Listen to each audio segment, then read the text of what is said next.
Today, in the media conference with Lal Goyal, which is brought to you by V4 News, Karu News, V4 Stream, Malnadu TV India, News Gaon Se, Samvad Sarokar News, Bharat Post News, Gyan and Organ Donation India Foundation.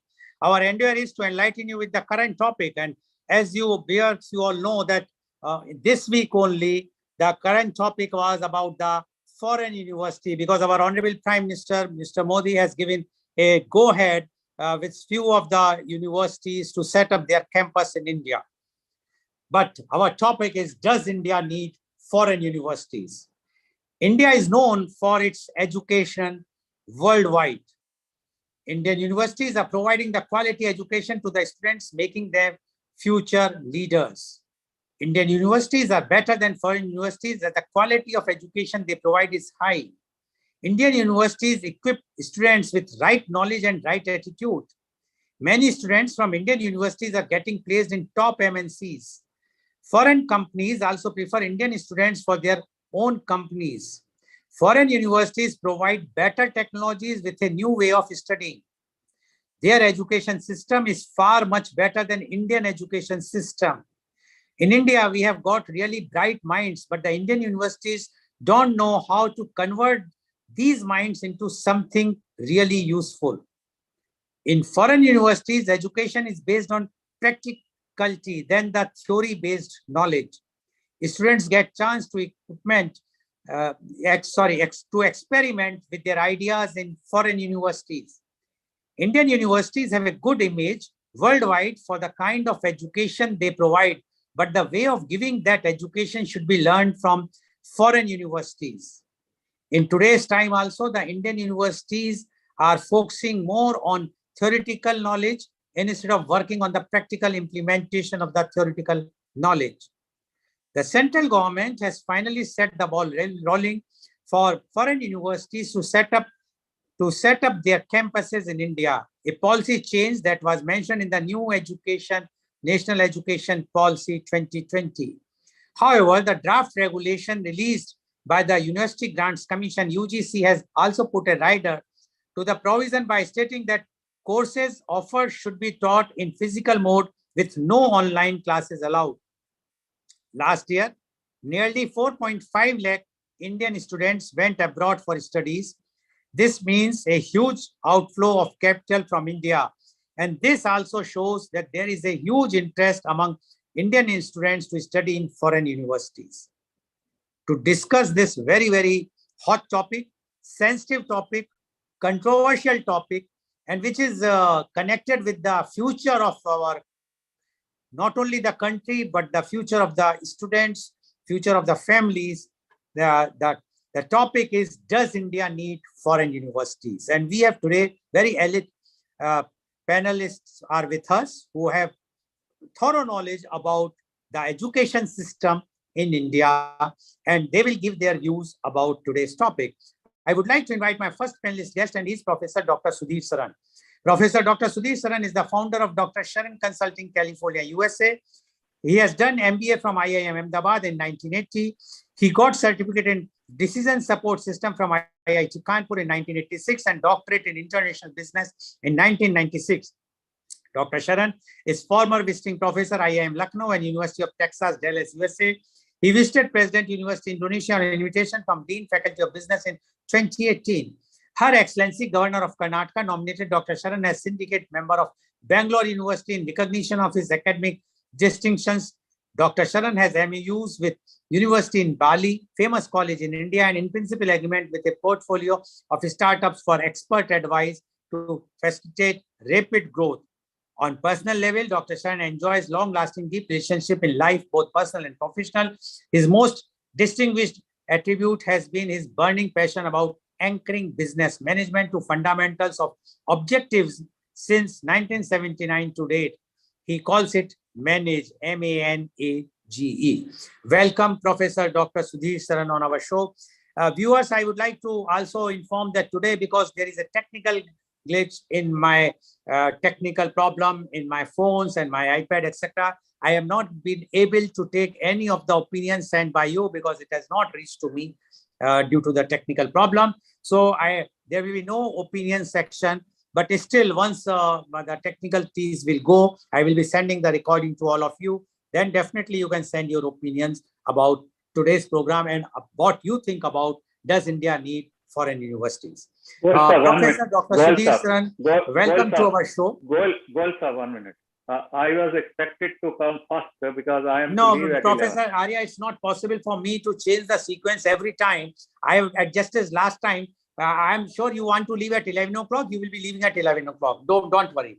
Okay. It's not possible for me every time to change. And after all these technical glitches, it is very, very difficult for me to adjust. Sorry to Deepak. I will see to it that you will leave at 11 o'clock. I will request Professor Dr. Sudhir Saran to start in a brief way. Then he will talk in the next round more way. Thank you very much, Professor Arya. Professor Dr. Sudhir Saran, you are in the helm of education system for long, many years, and you are also seeing you have also been visiting professor for a few of the universities abroad, and you have seen the working of Indian universities, state-owned universities, central government-owned universities. You also knows about the private universities working as well as the foreign universities working. So I would like to know your opinion on today's very burning topic. Does India need foreign universities? Professor Dr. Sudhir Saran, please. Thank you, Mr. Goel. And I extend my warm greetings to the fellow panelists here.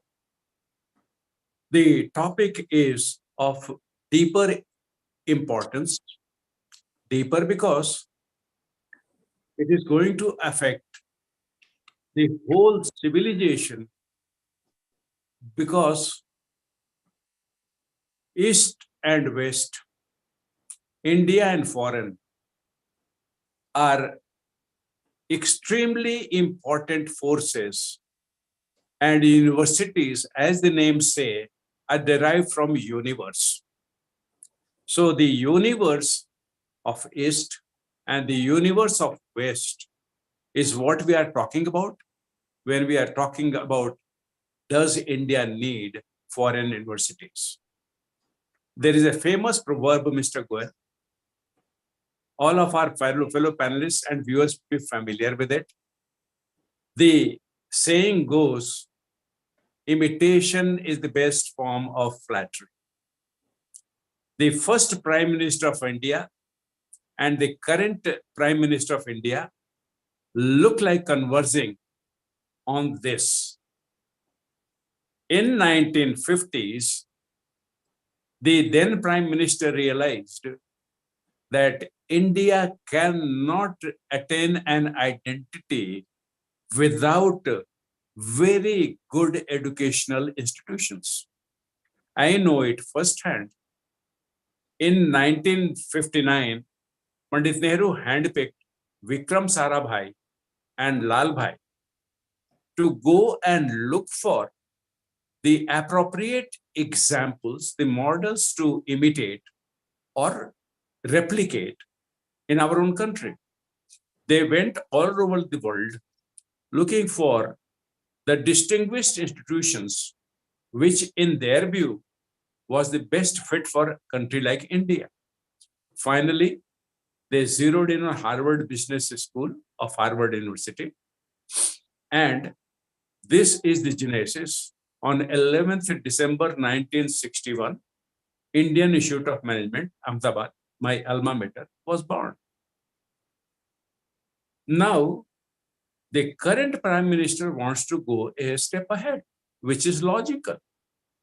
So I think the question that you are raising has both pros and cons. But I personally believe, on the balance, the pros far outweigh the cons. If Indian Institute of Management carries the leading light in producing world-class administrators, not only for corporate sector, for-profit organizations, but also for government organizations, non-profit organizations, and all the different varieties of organizations are benefiting from the quality of education imparted by Indian Institute of Management, which imitated or replicated, whichever word you take. I'm not imputing any negative or positive attributes to these words. I'm using them in a neutral sense. Now, how well we execute the vision Pandit Nehru had, how well we execute the vision Vikram Sarabhai and Lalbhai have, is up to us. And it has nothing to add or detract from the foreign partner, which is in question, Mr. Goyal. You see, if we bring in a foreign university here, how much of uplifting of educational standards happens in the country will depend on a specific cases. If the red tape is there, well, so be it. If red tape for University Grants Commission and other bodies is not there, then results will be different, for which we cannot blame the idea that India needs foreign universities. The basic question here is, why the hell do we need foreign universities when we have close to 1,000 public, private, and other types of universities in India? The answer is very simple. Education thrives on variety. Variety is life breath of education. Mahatma Gandhi said, let the wind come from all the windows. I have to make sure I'm not swept off my feet. So, to first cut of the answer is, sure, India does need foreign universities. Now the question is which? In India itself, we have the entire range of very good universities and educational institutions. And we have not much to talk about kind of universities and institutions. It all depends on how well they were promoted, how well they are regulated, how well they are managed. Three factors are very important. The foreign universities will have to have the same three life vitalizing forces. They must bring in good curriculum, they must bring in fresh pedagogy, and they must bring life-sustaining evaluation system. Any university primarily builds individuals by means of three tools, Mr. Goyal: the curriculum, the pedagogy, and the evaluation system. Now, times are always changing. The world is facing high inflation today. A country like USA is in a very pathetic financial situation, and that is, it has a huge debt, public debt, not only national, but global borrowing, which has come to USA.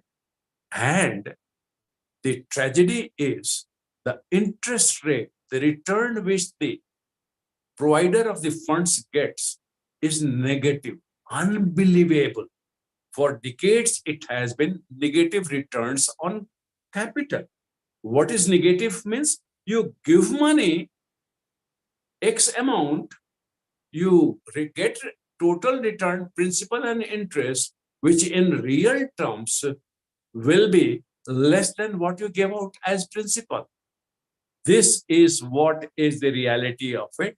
Intellectual capital also is beginning like that.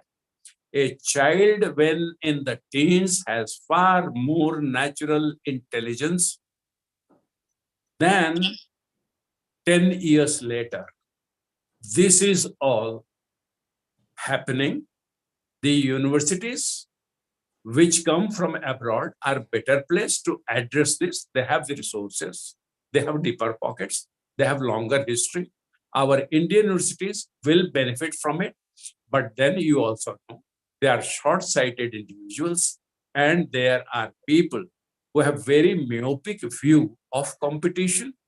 So let there be only constructive conflict between Indian universities at present and foreign universities which come to us.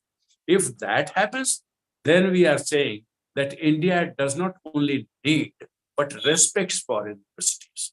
But if it is dysfunctional, then what will happen is the kind of relationships which we have seen in the corporate world. Munjal's company, Hero Cycles, combined or joined hands, partnered with Honda. They took couple of years, they learned basics and then separated. If that is going to happen, in that sense, it is exploitative relationship, dysfunctional relationship. And rather than have bad blood, I will say, if that is what we have in mind, then India does not need foreign universities. But if we are heading for a constructive relationship, then curriculum is a science. Designing curriculum is a huge science. I know it. I've experienced it. I've done it firsthand 25 years ago. The pedagogy is equally vital. IIM Ahmedabad will not be what it is if we did not have the courage and commitment to pick up the case method in teaching management. So pedagogy is vital. Evaluation system, the surprise quizzes, which the foreign, particularly European and American universities bring, or Australian in that sense bring. So all three are going to be enriched when the foreign university come. I'll stop here with one thought, and that is, let the fellow panelists focus on the distinct aspects where we can have a productive relationship. Research I have left out because it combines curriculum, pedagogy, and evaluation. After all, that creates the content. So with these thoughts, I'll stop here. Thank you very much. Thank you, Professor Dr. Sudhir Saran. And Professor Dr. Sudhir Saran is totally for the foreign universities to set up their shops or their universities in India. We will definitely in the second round, I am going to ask some difficult questions because I have got the feedback. Plus, I have some of my own views, which I am going to ask the questions to Dr. Saran, and I am expecting that he will definitely give honest reply for that. Thank you very much. And as I promised Professor Dr. R.K. Arya, I'm giving him 10 minutes time. It's already 10:49, so he can very well have 10 minutes for his quota. So I would like to invite now my next panelist guest, and he's Professor Dr. R.K. Arya. Professor Dr. R.K. Arya is a statistician, cum economist and investment analyst, has a profound working experience as research analyst with DFID UK, Planning Commission, Ministry of Social Justice, and now academics. He has attended many seminars, conferences, and workshops of very high standard. On many topics of economics and markets, he published frequent articles in the leading newspapers. He goes for frequent TV channels debate all on economic issues. He has written extensively on international economics. He has presented and published papers in diversified areas. He is guiding research scholars pursuing PhD in diversified areas in the domain of economics. He is delivering expert talks on climate change, agriculture potential vis-a-vis policy support, and many other hot topics. He is invited to chair the session in international conference in Pune. He interacts with students, fraternity for career counseling all over India. He is a blogger on economic issues. He has so far authored 10 books on general economic issues and curriculum based. He spends a lot of time thinking on mitigating poverty across the globe, investigating and analyzing the basic issues of their roots in his innate nature. Welcome, Professor Dr. R.K. Arya on our show. Professor Arya, you have heard what Professor Dr. Sudhir Saran has said, and he is basically for the foreign universities. Now, you are working in a very reputed university in Faridabad, as well as being an economist. You know the economics very well about the foreign universities as well as Indian universities. We would like to know your views now on does India need foreign universities? Professor Dr. R.K. Arya, please. Thank you so much, Goel Saab, and warm greetings to the co-panelists, those who have come here to share their views on a very hot topic, as you have already told, that whether India needs the foreign universities or not. I think the good opening has already been made by Professor Charan, and taking a historical viewpoint from the past. That is what Pandit Jawaharlal Nehru wanted to do and what he has done by choosing the Vikram Bhai and Lal Bhai to suggest that how India can have better system of education. And now the current Prime Minister Narendra Modi has got a chance to implement the program of setting up of foreign university campuses in India. The problem, in fact, are many, and the solutions are also difficult, and the outcome will be tardy. These things are there. What we are seeing nowadays is, although you have spoken that Indian universities are best rated or they are reasonably rated, I can't comment negatively on it. Whatever you have said, it's okay. But the fact remains that we have got diversified structural universities. Their constitution is different. The universities can be set up under Companies Act 25, that they are no-profit institutions. And then we have universities which have been set up by the government. These are 259 in number. Like you can say Punjab University, Kurukshetra University, Gorakhpur University, Bundelkhand University, Rohilkhand University, like so on. These are 259 in number, or they could have increased up to 265 also. But with the liberalization coming into force in 1990, we have started looking at the private universities, and presently they are mushrooming, as Professor Saran has also told, that almost 1,000 universities are there in India. But whether these are good universities or not, there is a world ranking which is done that among the 200 best universities of the world, there is none from India. Earlier, there used to be some IIT or Indian Institute of Science. At present, there is none. And if remains this the benchmark or the yardstick, then India universities are not performing better than even China. I can't say about Bangladesh or any other country, but these universities have remained the run of the mill, and they are mediocre in every respect. Having said this, we have seen that these universities come up and they are being not able to serve the gentry, they are not able to serve the students well in terms of their satisfaction of instructions and the academic environment. So therefore, the regulator tried to take a keen note of it, serious note of it, and they wither away, they die down also. So this aspect has to be critically seen, evaluated, that why the universities come up and they wither away so soon.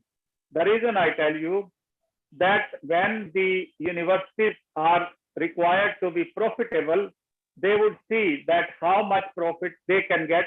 After all, these universities have borrowed funds from the banks and they are supported by their co-partners, that even if there is an equity, because the university in fact has to be a universalized, that its size should be bigger. This is the point which Professor Sharan has also told, that the word university has come from the universe, Vishwavidyalaya. That is, its size has to be very big, and it has to be very big, and then it requires expenditure. It has to be managed also. Then if they are to keep a good standard, then they are to be evaluated by the NAC and National Institute of Ranking Framework. These are the two evaluators. They assess the performance of the university, they visit, they inspect the universities, and then they comment. And if something cannot be responded on their comments, then they take a serious view, they discontinue the course, or they can discontinue the department. I have seen in many universities in around NCR that they stood up like anything, but subsequently they could not satisfy themselves about the standard required by the NAC or AICT or NIRF. So they withered away, they settled down, they sit down. So now the universities, in fact, when the foreign university will come up on the Indian soil, they are required to be at par. The standard is required to be at par, not the building and other things.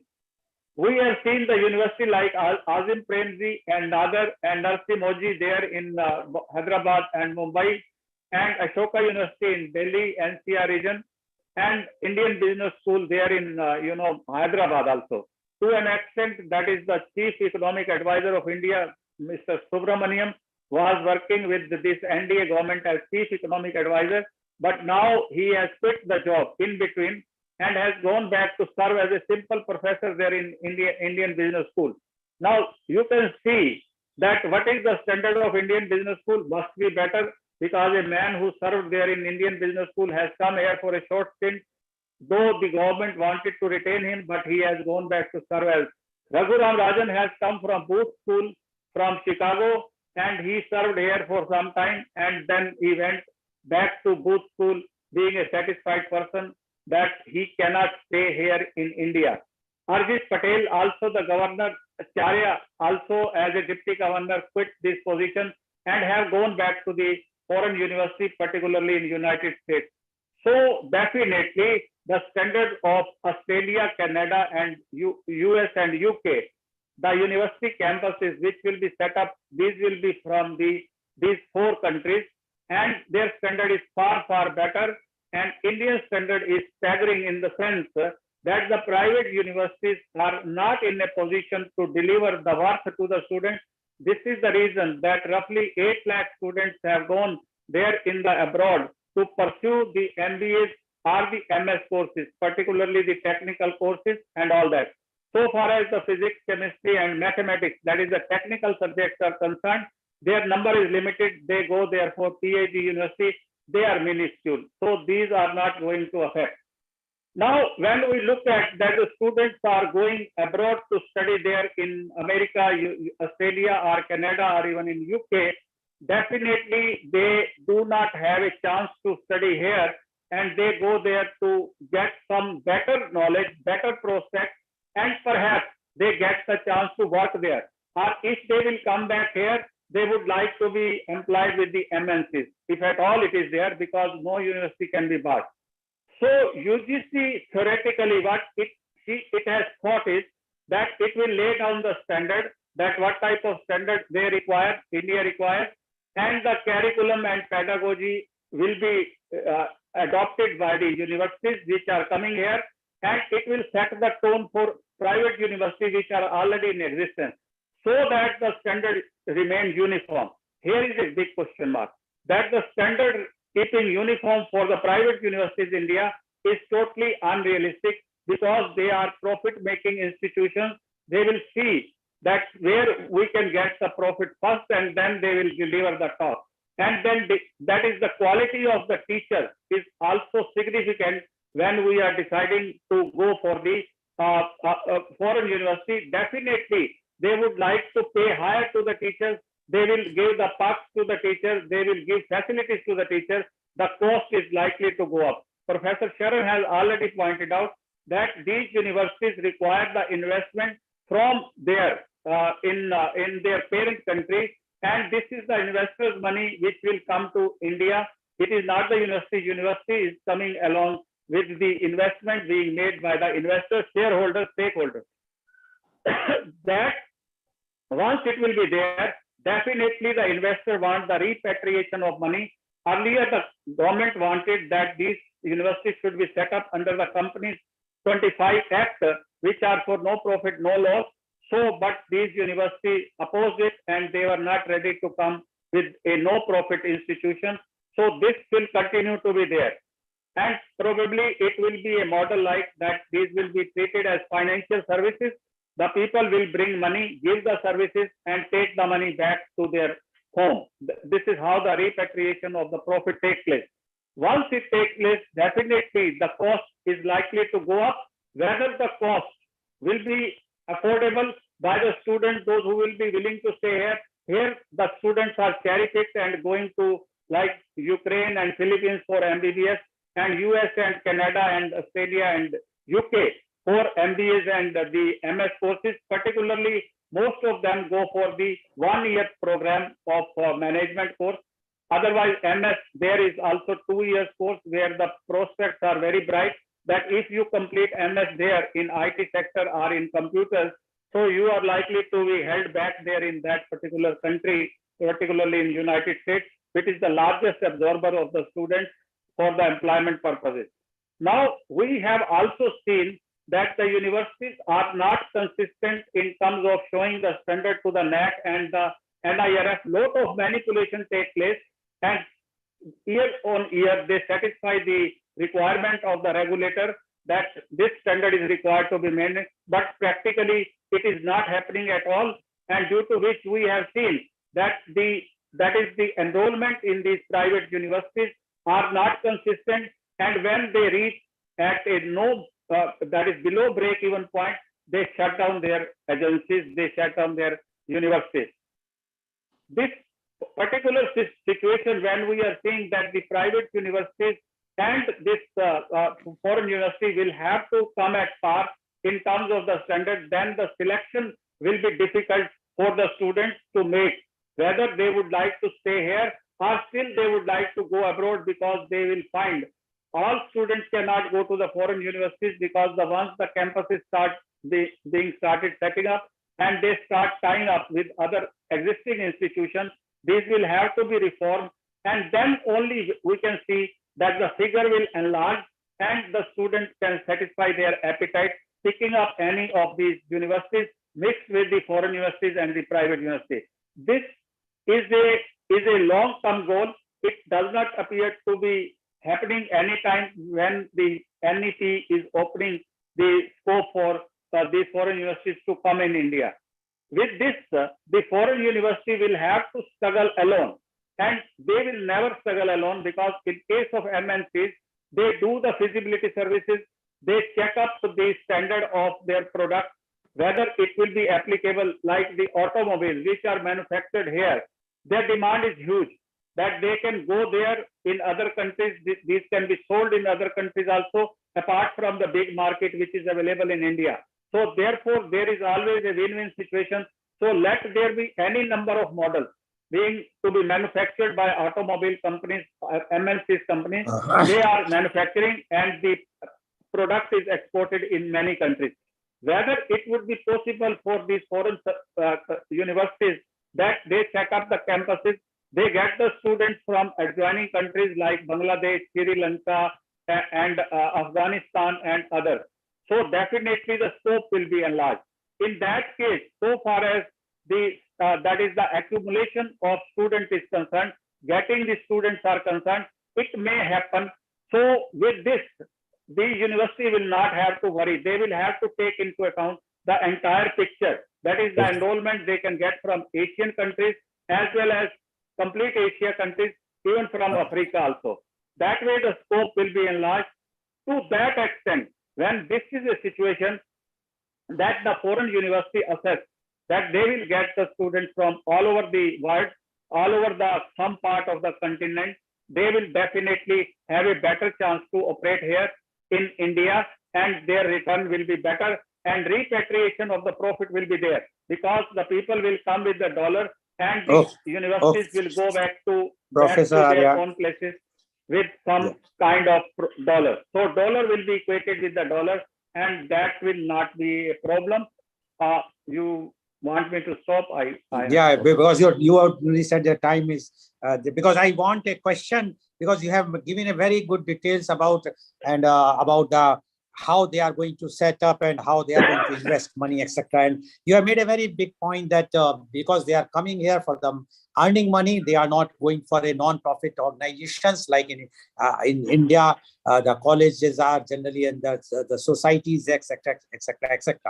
Now, my first question, because you are leaving, so I'm going to ask one question to you so that you can leave. My question to you is, what about corruption? Our Indian education system is totally being corrupted. Everybody knows. With due respect to all the educators sitting here, you all know how the universities are playing with the colleges, how much is the salary being paid to the teachers, how much they are showing in the books. Everywhere is the corruption is there. So this is not a level field playing with the foreign universities. Will the regulators will also ask the bribe from the foreign universities or not? If not, then you are killing your own universities, whether it's a state university, whether it's a public university, or the private university. So my question to you is, until unless the corruption is there, which is very much deep-rooted. I'm sure you might be knowing very well, Professor Saran knows very well, how you expect a university like any Oxford or Harvard will come and set up here and pay the bribe. This is the moot thing. This is the reason why many of the big companies have left our country. You know very well when you are talking about the companies will come and go. So my question to you is whether the foreign universities to be allowed in wake of the corruption, or first we should remove the corruption, see how our Indian universities are working, then only decide to allow the foreign universities to come. Professor Arya, please.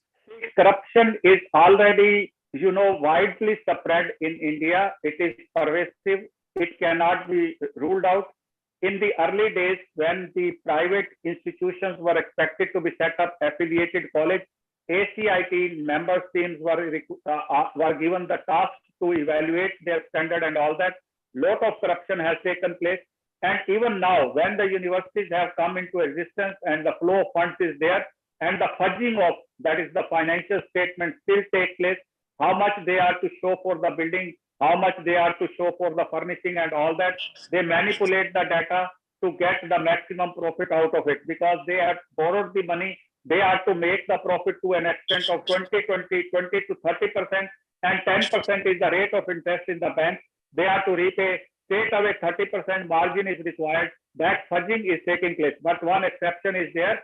Like MNCs, this foreign university will act like MNCs, and MNCs give bribe only at the time of the sanction of the project, commissioning of the project to the state authorities for electricity, for water, for transformer, for separate tension line, high tension wire, and all that. They give the bribe to the municipalities. Here, I think this can be minimized. They will work independently in a different world altogether. Okay. Their world will be different. So that chances will not be there. The chances which we are seeing with the local universities. Okay, thank you very much, Professor Arya, for giving your answer for my question. Thank you very much and giving your time also. Now, I would like to invite my next panelist guest, and he's Professor Dr. Pankaj Priya. Professor Dr. Pankaj Priya is the Area Chair, Marketing and Retail Management of Birla Institute of Management Technology, Greater Noida.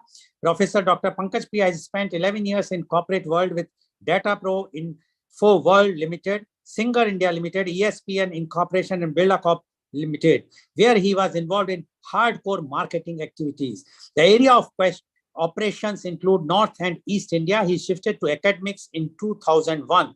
He has a PhD from IIT Delhi in the area of retail branding. He has published over 30 articles in various national and international journals, as well as popular media. He got recognition as a teacher in marketing when he was bestowed with Best Teacher Award in Marketing Management by Devang Mehta Foundation at the national level in 2009. He was with Lal Bahadur Shastri Institute of Management, Delhi, prior to his stint at BIMTech, where he has been teaching for the last 15 years. He is a member of Course Advisory Council of BWalk course in Retail Management of Ambedkar University, Delhi. He has been a resource person in the MGPs conducted at Central Warehousing Corporation for their warehouse managers, Construction Industry Development Center, and AMUL, Amul, Dairy Products Limited for their distributors. Sleepwell Mattresses for their frontline sales supervisors, MMTC for their staff on floor sales, Women Entrepreneurs Program of Goldman Sachs, and NTPC for their corporate communication team, to name a few. He is an accredited management teacher of All India Management Association. He is certified by Indian Institute of Corporate Affairs for selection as independent director in business organization. He has taught as visiting faculty at IMT Ghaziabad, Leonardo da Vinci University, France, and Pokhara University, Nepal. Welcome, Professor Dr. Pankaj Priya on our show. Professor Dr. Pankaj Priya, you have heard what Professor Dr. Sudhir Saran as well as Professor Dr. R.K. Arya has mentioned. Both are of the view. Professor Saran is voicing very much in favor of setting up the foreign universities in India. Professor Arya has given both the sides. He says that although he is also want the foreign universities to come, but he has also mentioned that how these universities are going to make profit. And once the profits will come, then the education system, which used to be in India, the Gurukul Paddhati will definitely go away, where that Shishya and that Shikshak, the Guru and Shishya Parampara, which was very much prevailing in India, where there was no money was involved, will definitely get beaten up. Now, we would like to know your views on, does India need foreign universities? Professor Dr. Pankaj Priya, please. Thank you, sir. Greetings to the co-panelist. First, I would like to state that education has been the responsibility of the state as per our constitution. And that's why initially when the Indian state got independent, state took that responsibility. And as Professor Sharan was saying, that Pandit Nehru took it on his own to invite foreign players, the good universities, to understand them and give a hand holding to the IIMs and other good institutions that we see today. Now, over the years, what happened was government somewhere realized that they are not able to sustain around so many universities that we are having, state funded, that means each state as well as the central government. So that's why then we got this private, it was opened up to the private players. Now, obviously, the key difference between the state-sponsored and funded universities and colleges and those run by the private is that they are non-for-profit and this is for profit. So already we are witnessing an ecosystem in our education system where both players are working very well, the private sector as well as the public sector. Now, obviously, when these private universities will come, they will also be a part of that private sector. No issues with that. But the issue is, at the end, why government is not able to support so many state universities. As we all know, the state of affairs in most of the state universities. There is a dearth of teachers. There are around more than 15,000 vacancies in the new IIMs and IITs and other colleges which have come up in the last few years. Because these institutes have been created, but there are no adequate funds to actually run the operations in a smooth manner.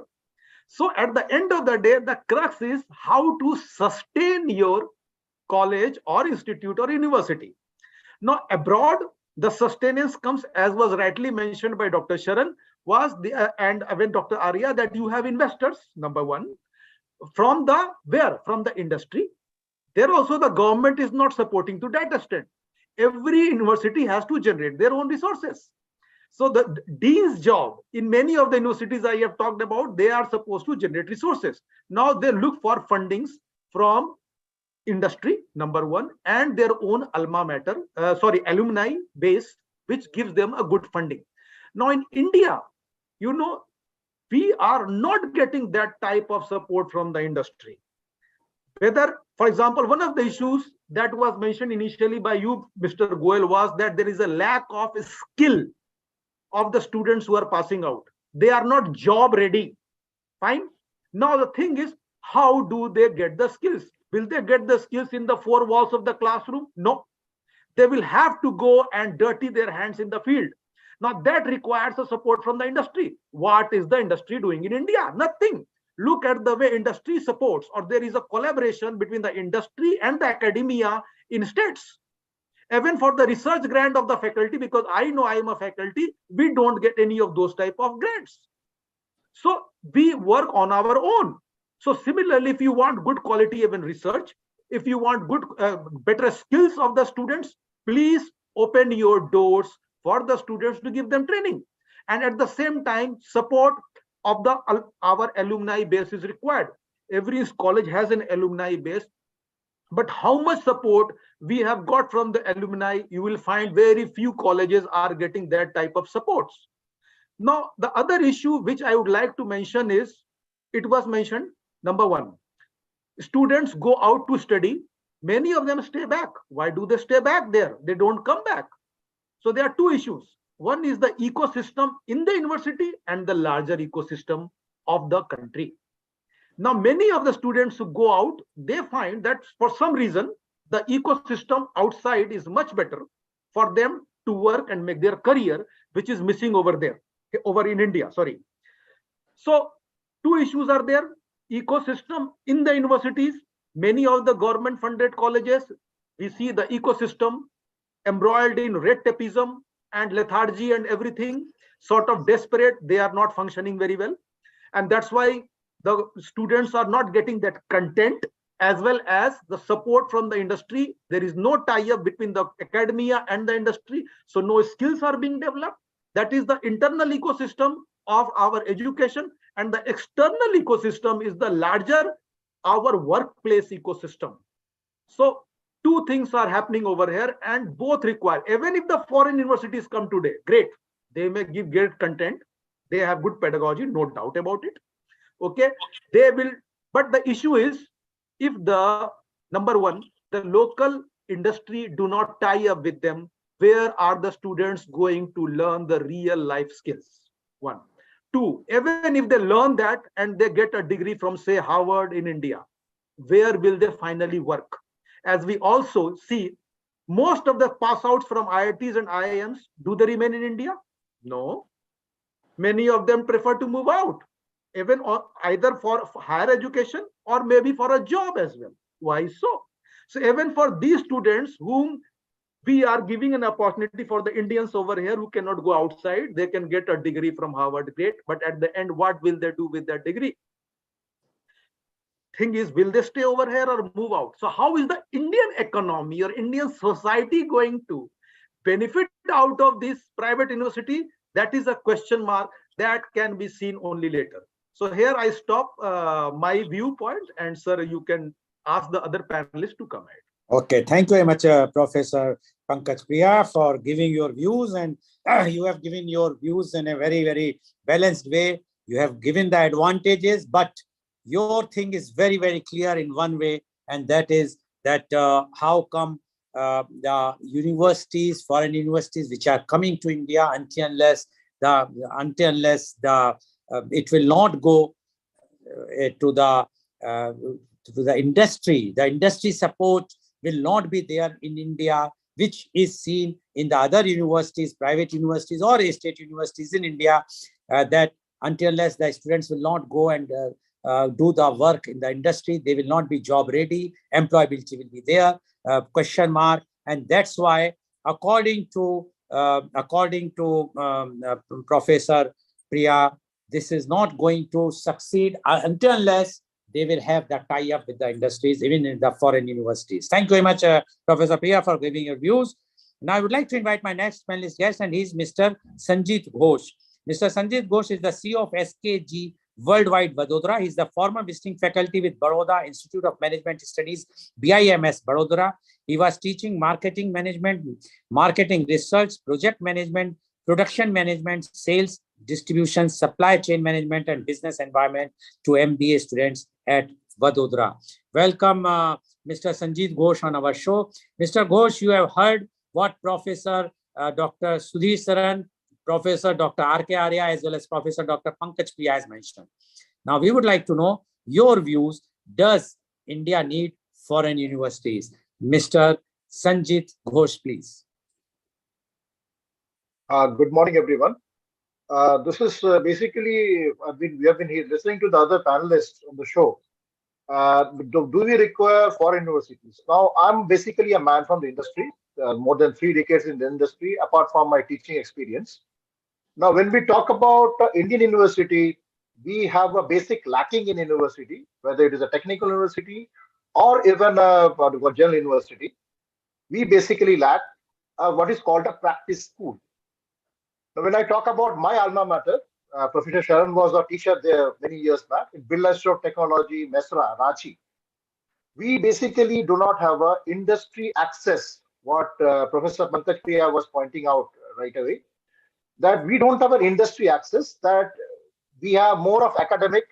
When we talk about industry, academic collaboration, that is as good as nil, Even what has been pointed out by other panelists too, that when we talk about PhD scholars working in university, even my alma mater also, they are doing self-funding studies and self-funding research. because there's no one to sponsor them. Now, unless there's an industry and academia collaboration, nothing is going to come out in due course of time. Now, what we talk about the Indian university system is that it is more of theoretical knowledge which is imparted.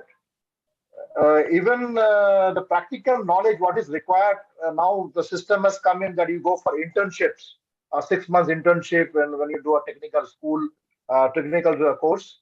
That is also as per the what you call system in India.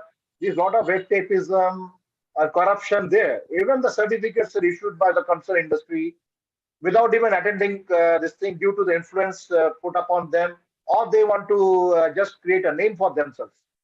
Like without a practice school, a person cannot enter the job market with a very good confidence level, and he is not job ready, what has been pointed out by the other panelists. Now, we don't have a practice school. Now, we need to have practice school in each and every technical university at least, or even basic science university where chemistry, physics, mathematics, or other basic sciences are taught.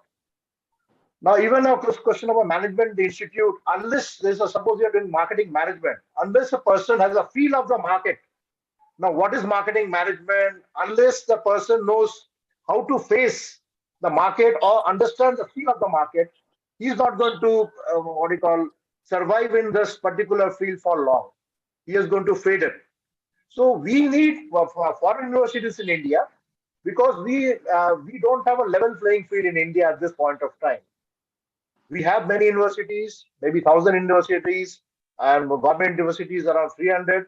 Still, we find that our students, like technical students, my pharmacy co-graduates from Bilaspur Technology, when they go to Canada or North America, they work as technicians in the industry, the what you call manufacturing industry. They are not allowed unless they go for a bridge course or they go for higher education. Then only they are allowed to be a pharmacist or a pharmaceutical technologist there. So the basic thing is that we attract a lot of students from third world countries to our universities, like for students coming from Africa, students coming from the Gulf region, or even neighboring countries, which are what you call the education system is not proper in those countries. But when we talk about our systems, our education levels, or our recognition of our universities, particularly worldwide, it is not at present in the right perspective. So we need to have, even if we invite more other universities to come to India, we need to have a what you call collaboration with the universities in India, like the partner. Even the foreign universities coming to India is going to have a local partner, like what we talked about, Hero Honda or some other company collaboration. There should be a local partner.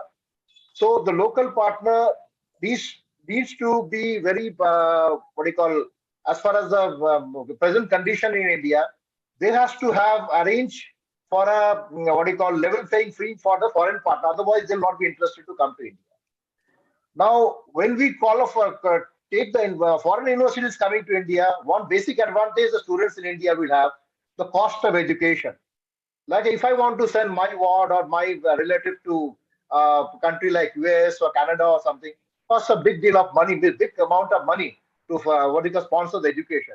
Now, if the foreign universities come India and they have a what you call collaborative arrangement with their parent campus in the respective country for a few months, the cost of education, particularly having like a Harvard University or University of Massachusetts, where they can come to India, the cost of study for the Indian students is going to come down to a great level, which will be very much beneficial because we find our students going to Ukraine, our students go to Canada or to Philippines or even to Belarus and other countries in Russia to go for their higher studies just to earn a foreign degree, and they ultimately migrate to some other country. And there's a migration of the brain. There is a brain drain, and people don't. The country doesn't get the right benefit out of it. Now, what we talk about, like even IIT campus now recently is trying to open up a outside campus. External campus in Southeast Asia. Then we have other universities like putting up a campus in the Gulf. So similarly, we should always invite foreign universities to come into India. So there is a level playing field. We also benefit out of it. We have to be competitive. Now, since We talk about Ambassador or a Premier Padmini from 3 decades back or 4 decades back. Now, our automotive industry developed due to competition coming in. We started with Hero Honda, Indo Suzuki, as well as Kawasaki Bajaj, and then it came to the what do you call passenger car industry. Even our Tata trucks, what we had many years back, were outdated. Now, when we have foreign universities coming in, we have to understand where the Indian universities stand. It will be a question of competition. Unless we are at par with the foreign universities, or at least we have a level playing field, the Indian university won't be able to survive. So that will be a boon for leaving aside the red tapeism and the corruption part. Even when we invite foreign the universities to come in, there'll be a lot of exchange of inputs. Our universities will be able to learn what the foreign universities are doing, even for running profit. Now, everything is based on profit. We are talking about business, Section 25 under the Companies Act, as a not-for-profit company may not be able to be very feasible, because every businessman, whether it's the Indian partner or the foreign university, they are going to earn profit out of it. Otherwise, the system cannot survive. It cannot work on charity or philanthropy. So foreign universities are no doubt welcome in India, but with a rider. There needs to be a rider that how we benefit. The government has to set up a system. Initially, it should be very specific about which fields to be opened up. It can be opened up all of a sudden, and all the universities coming in, and the private universities in India unable to survive because of the influx of foreign universities. They should be opened up in a stage-wise manner, in a very systematic manner. We should open up industry, our universities which have expertise in particular fields we are lacking in India. There are various fields, maybe technical education like IITs and BITs and other institutes are very much available in India. But what I rightly pointed out, practice school is very much missing. Even there is a program called PharmD. You must be aware that in case of USA, doctors don't prescribe medicines. It's prescribed by the pharmaceutical technologists. There is a curriculum called PharmD. The 6-year curriculum where the PG and the UG are integrated together. Now in India, the PharmD has been opened maybe around now one decade back, but there is no proper system to implement where this PharmD graduates are going to go. Now we go to a hospital, they work as a community pharmacist or a dispensing pharmacist, not as a PharmD graduate, what USA, Canada, or the advanced countries they follow. There in these advanced countries, doctors only diagnose the disease. The medicines are given by the concerned pharmaceutical technology, a PharmD graduate. Here, though we have PharmD graduates right now, apart from B.Pharm and M.Pharm, we don't have the system in place, at least by the government, where these graduates are going to go. There's no system that in the hospital, the prescription is going to be given by the PharmD graduate. It is given by the doctor still, even today. So we need to reform our system. We have systems in place, but more of theoretical. It should be practically oriented, because ultimately it is a survival of it. We have to talk about Darwin's theory. Unless we survive, unless we have a killer instinct, we are not going to do anything. I just visited my alma mater for the Golden Jubilee celebration in VIT Mesra. There are 60 PhD scholars there, but they are not very much aware of the industry. So we proposed a practice school. We said we should have an alumni, external alumni meet, or even online meeting, what we are having today. We should have regular interaction with the students there, so that we can guide our next generation or the third generation students, so that they fare well in the industry and they do better instead of going out of the country. Because our country needs technical graduates, our country needs academicians. Everyone goes out just to earn a living is not going to help the country anymore. Because we talk about development, we're the 5th largest economy in the world, but still our per capita income is $2,000. We have to understand that we are still we're lagging behind. So we need industry-oriented, practice school-oriented institutes, whether it is marketing, what Professor Pankaj has pointed out. Unless we understand the site, sitting in front of the customer, understand what he's thinking in the back of his mind, we cannot sell our product. And selling is a different ballgame. When I was a medical representative, or area manager, regional manager, we have to understand the site. And now you cannot sell a product. Even a single tablet cannot be sold. Because you have to understand whether the doctor is going to write my product or not. Because we do indirect marketing in pharmaceuticals in India. So we have to be industry ready. We have to be coached. We have to be what do you call what do you call groomed in such a way that we should be at par with the world, not just being talking about we are better than Bangladesh or better than Nepal or better than Afghanistan. That is not, no, just like patting our back that we are doing better than others. We have to be at par with the, we are talking about the fifth largest economy, we are going to be the third largest economy in the world. Unless we have a technical backing, unless we have a strong technical manpower who have industry savvy people, it cannot be only theoretical. Theory is going to be help us for a limited period of time. Unless we are practical oriented, we understand the market scenario, we understand the industry scenario. I talk about project management. I do project management now with my business. Okay. Now, unless I understand the psych, when I talk about a startup businessman, Mr. Ghosh, you have to be brief. Please be brief. Time is short. Yeah. So we have to be as per the requirement of the land, means what the customer is requiring or the market is requiring. Accordingly, we can proceed forward. So that's all from my side. Thank you, Mr. Sanjit Ghosh. And he says that survival of the fittest. Let's see whether the Indian universities will be able to survive once the foreign universities will be there, or they will throw out the foreign universities with their influx of the students which they have today. Thank you very much, Professor Ghosh. Mr. Ghosh, I will definitely come in the next round and ask some difficult questions to you also. Now, I would like to invite my last but not the least panelist with us, and she is Professor Dr. Madhur Gupta. Professor Gupta is the Dean of St. Francis Business School. She's the Director of St.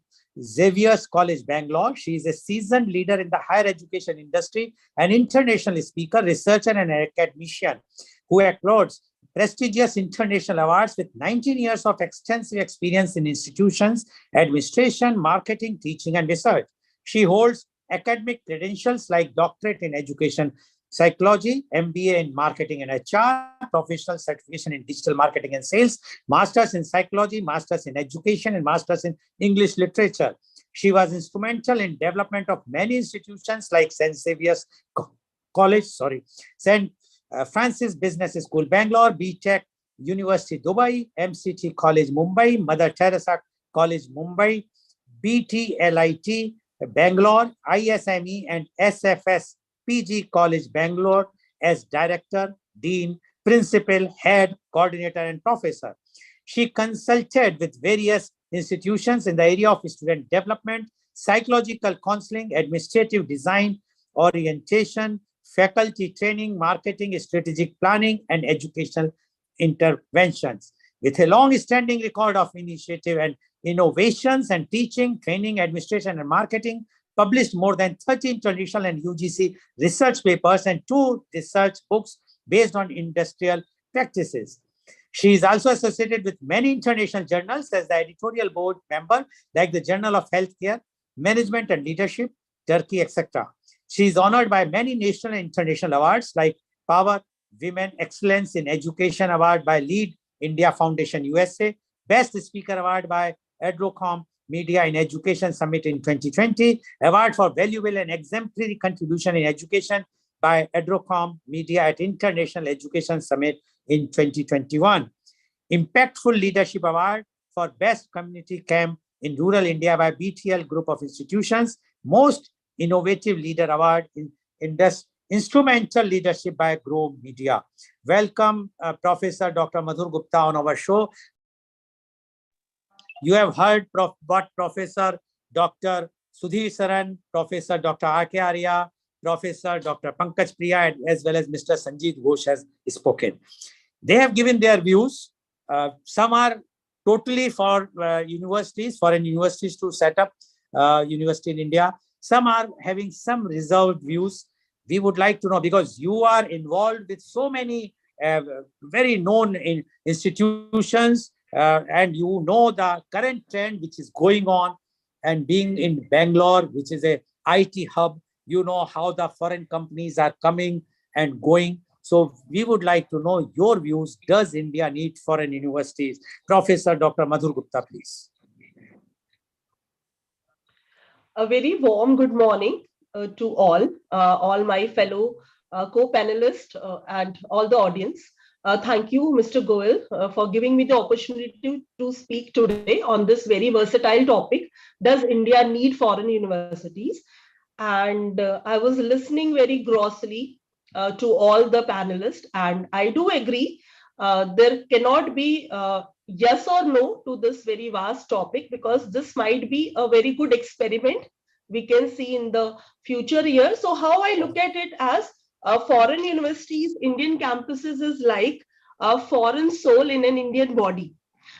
So we have to look at that. There will be a lot of combinations, harmony, amicability, and it is something which will put our institutions and our education and Indian global education to another platform.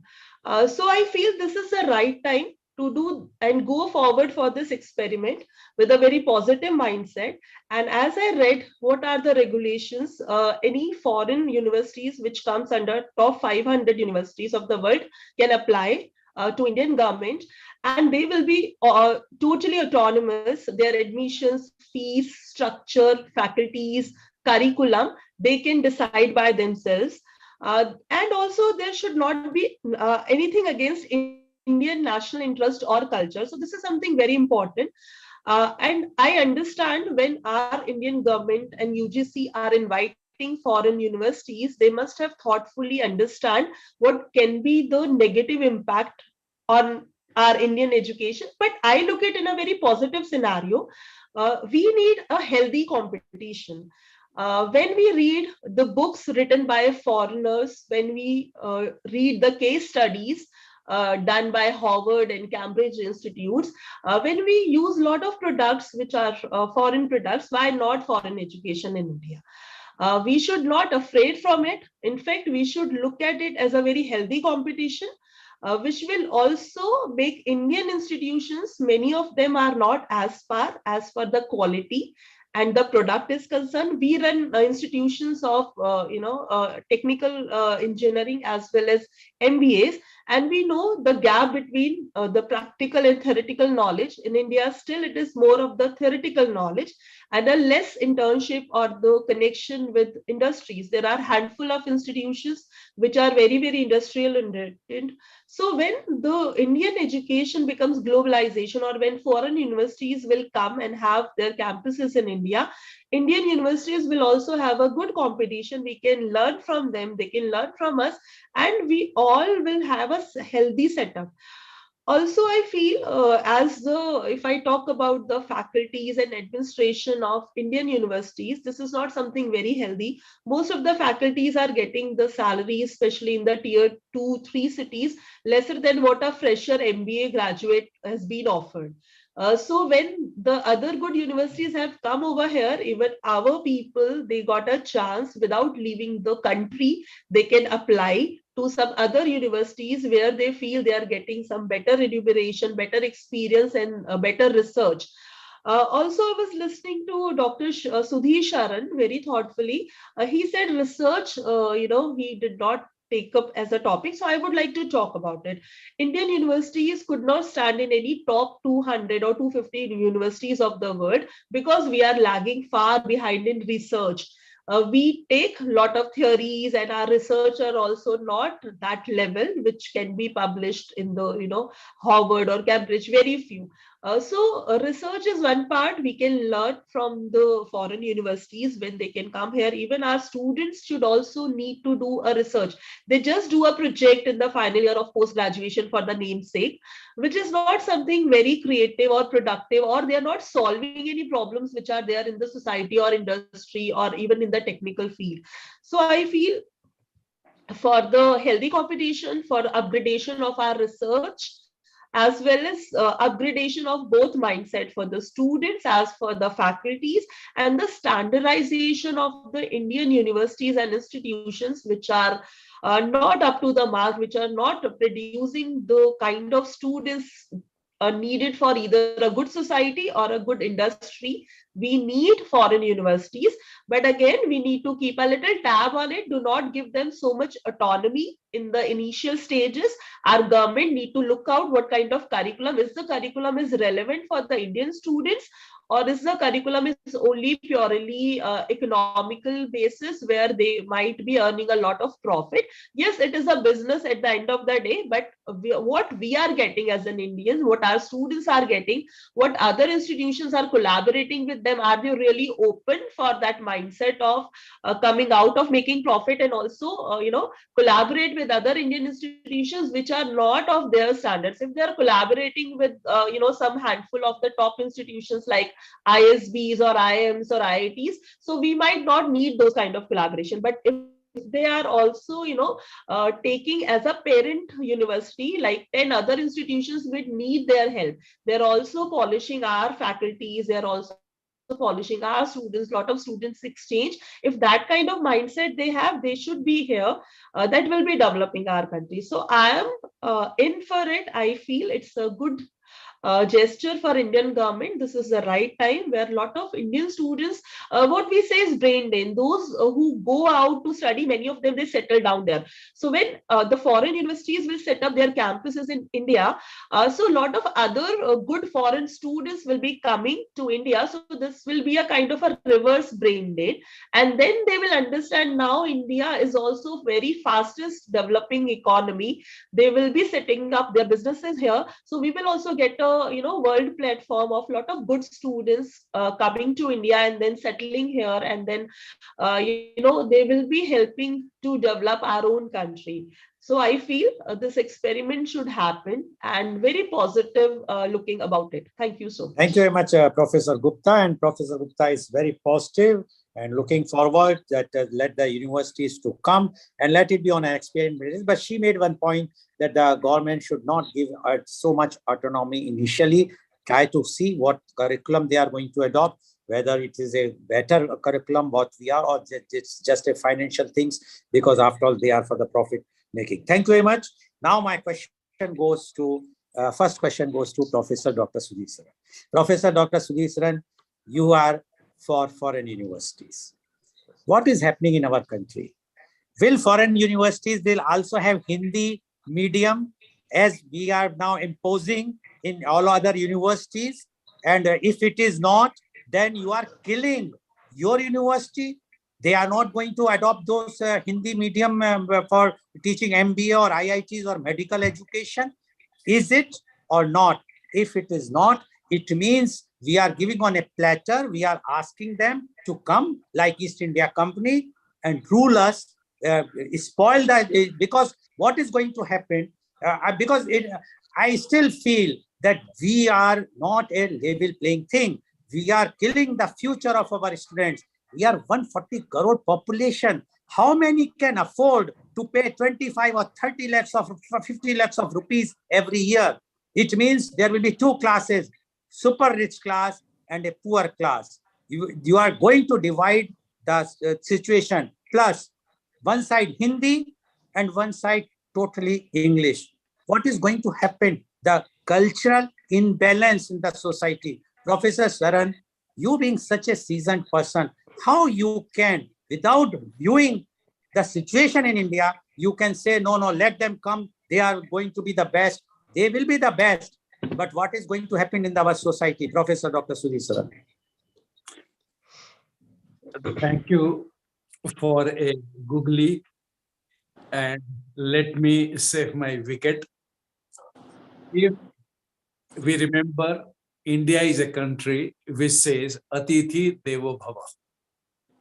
So if we are granting exceptions to the foreign Atithis by letting them have international English as the medium of education, in any case, we are talking about universities. We are not talking about school level, primary level education.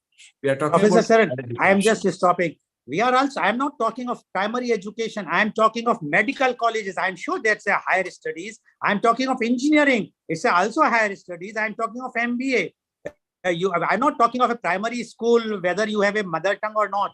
We are talking of that. And MP, Madhya Pradesh, Uttar Pradesh, Uttarakhand, they are all adopting. I'm sure your Bihar is also going to adopt. Right now, not, because the state government has changed the structure themselves, so they may not do right now. But whichever the BJP ruled states, they have to adopt the Hindi medium only. Yes, Professor Saran. In algebra, when I multiply a minus with another minus, I get a plus. But that is only in algebra.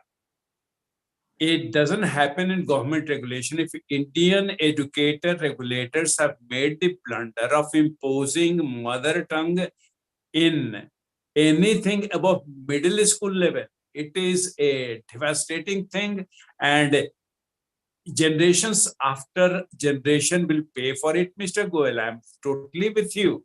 This is the stupidest kind of regulation I heard, that regulator decide the medium education, not the parent, not the teacher. Even students can't decide the medium of instruction. It is just the elders who should decide.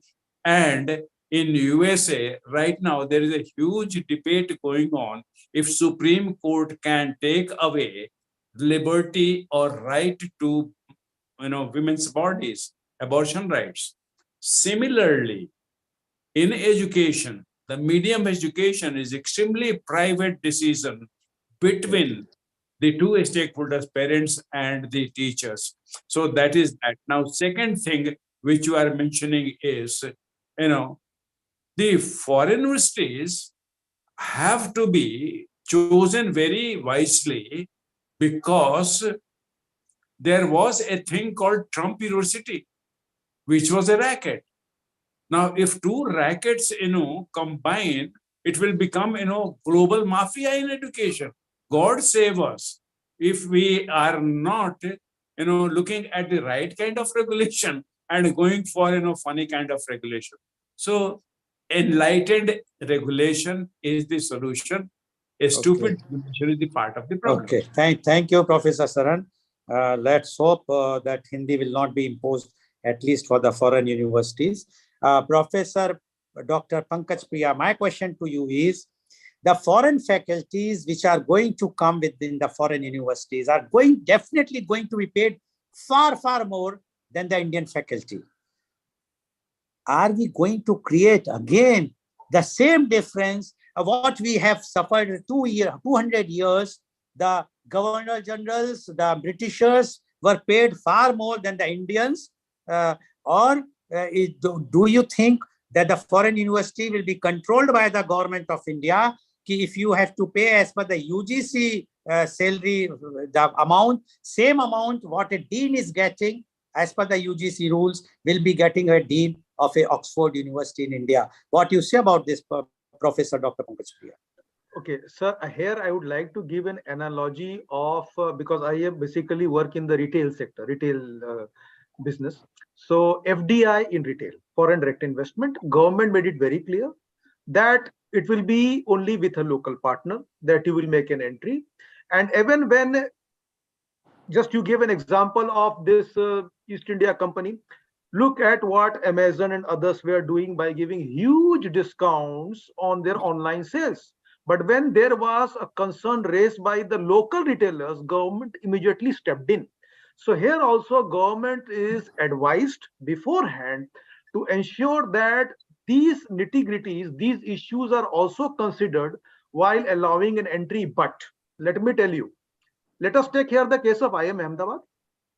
IIM Ahmedabad, the faculty actually generates huge amount of resources for their organization. How? Through consultancy. So it's open. Fine, you can fix the salaries. But at the end of the day, let the faculty earn through their consultancies to the industry. At the end of the day, as I was mentioning, especially in the professional courses, any professional course you take, basically, if it is not useful for the industry, they will not look at you. So why is it still now IIM A, B, C? Why these faculty are able to earn more than a general university or other colleges faculty? The reason being, their earnings come largely not from their basic salary, but it is from the consultancy and other support and advisory activities that they give to the industry. Okay. So as far as salary is concerned, Okay. you can do that, but you cannot Okay. stop them from earning more. It is an Okay. open society. Okay. Thank you very much, Professor Pankaj Priya, for giving your views. Now, my question goes to Mr. Sanjeet Ghosh. Mr. Sanjeet Ghosh, one thing is very clear, that once the foreign university will come in India, definitely their fees structure will be far, far more than what Indian universities or state universities are charging. We have seen in Mumbai, I have seen there is a American school. There are some schools where it's controlled by the foreign things, how much they are charging and how they are treating the Indian students versus the American students.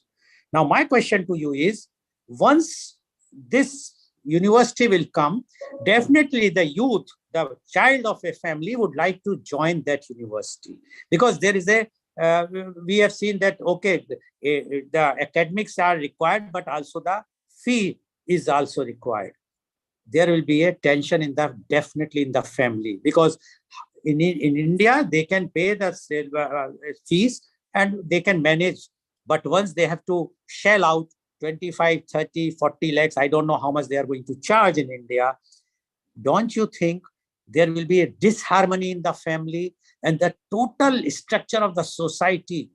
We are knowing this is going to happen, but we want to cut our feet ourselves. Why we are not fixing? Why we are not coming with a white paper? The government is not coming with a white paper that this university cannot charge more than this. Otherwise, there, as I told Professor Saran also, and my reservation is there will be two classes, super rich class and this thing. Nobody is thinking for the society. You are talking about the industry. Industry will remain the same. The industry behavior will remain same. What is going to happen is that first year they will be studying here. Then the next 2-3 years they will be shifted to the campus, parent campus. So brain drain is going to be there. It's no reverse brain drain will come. They will come from Bangladesh and other places for 1 year here, and they will also fly to USA or UK, wherever. So my question to you is, what advantage we are going to get? We consider our teachers underrated.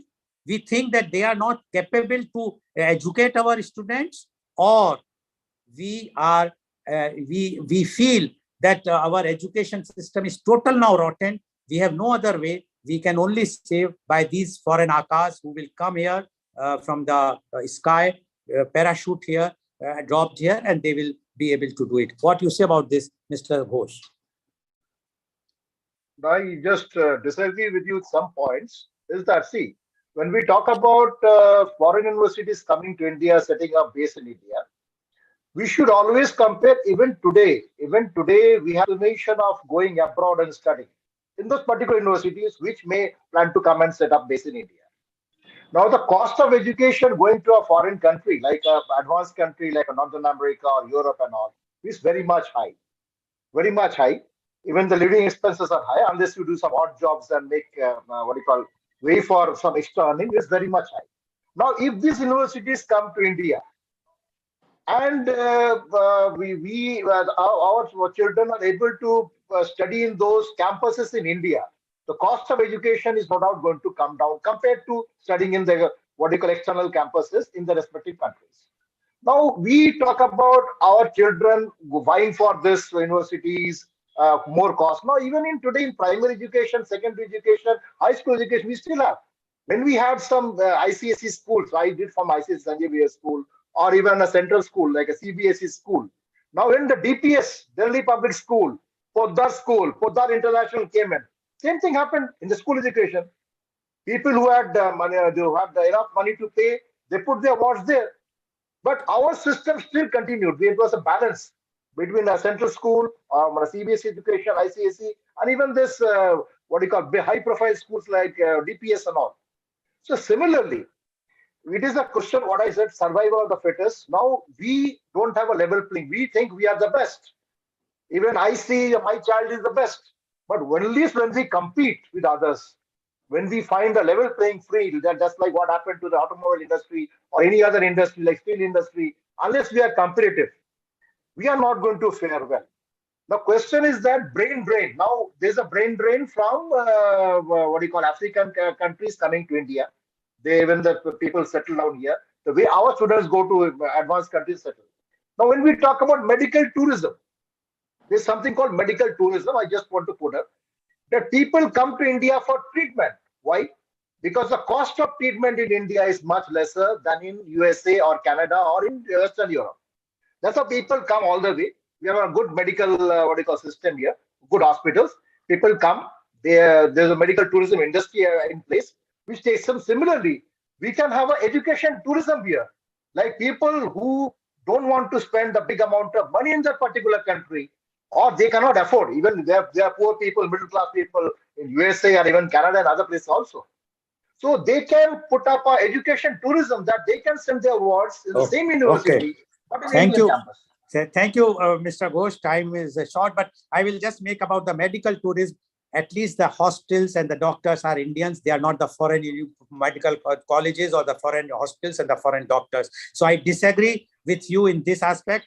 We do not want that for the money's sake, we are spoiling the generations which are going to come, because we are giving more importance to the money if we are talking about the education tourism in India. Anyway, thank you very much, Mr. Ghosh. Now, my last question goes to Professor Dr. Gupta. Professor Dr. Gupta, one side we are today, nowadays, we are abusing one Mr. Macaulay. We always say he has ruined our culture, he has ruined our education system. You are going to have so many Macaulays. What you say about that, Professor Dr. Gupta? It's a very good question, and I would like to answer in a context of we are not calling those universities to change the Indian entire education system. There will be very handful, thoughtful universities will be setting their campus. As I said, the total autonomy should not be given. Their curriculum should also have a root connect with our culture, with our Indian history, with a very much respect to our own essence of being an Indian. And also there should be a lot of technical aspects where we are lagging behind. So it cannot be, we cannot put it in black or white. And I always believe whenever there is a change, there is a fear of change. But what I look into it now, Indians are very smart. Okay, so that was not a time when somebody was ruling on us. Now it's the other way around. India is becoming a superpower. Indians are ruling on others, so they are coming under Indian government. So I mean, the situation is totally opposite.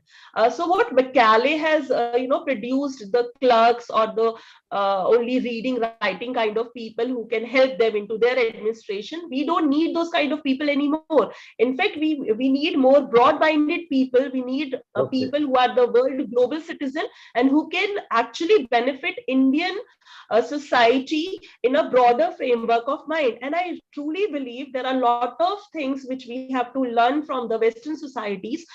And there is a lot of things which we need to keep a balance between what is good we have. So we cannot lose what is good we have, but at the same time, we should be very open for the other people, what good they are doing.